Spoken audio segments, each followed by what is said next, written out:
Logged சாட்ஸ் என்ற புதிய தனியுரிமை வசதியை ஓப்பன்ஏஐ உருவாக்கி வருவதாக தகவல் வெளியாகியுள்ளது.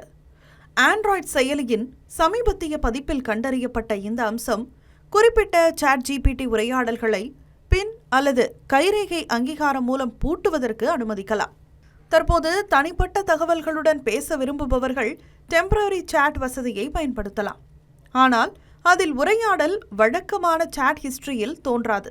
அதை தொடர்ந்து பயன்படுத்தவும் முடியாது. அதற்கு மாறாக லாக் சாட்ஸ் பயன்பாட்டிற்கு வந்தால் முக்கியமான அல்லது தனிப்பட்ட உரையாடல்களை சேமித்து வைக்கலாம் என்றும் மற்றவர்களின் பார்வையிலிருந்து மறைத்து வைக்க முடியும் என்றும் எதிர்பார்க்கப்படுகிறது.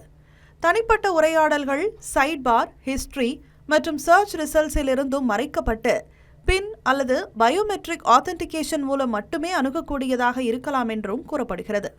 குடும்ப உறுப்பினர்கள் அனைவரும் ஒரே செல்போனை பயன்படுத்தும் போது லாக் சாட்ஸ் மூலம் தனிப்பட்ட உரையாடல்களை பாதுகாக்கலாம். ChatGPTயில் தனிப்பட்ட தகவல்களை சேமிப்போருக்கும் இந்த வசதி மிகவும் பயனுள்ளதாக இருக்கலாம். லாக் சாட்ஸ் உருவாக்கம் அனைவரின் மத்தியிலும் பெரும் எதிர்பார்ப்பை ஏற்படுத்தியுள்ளது.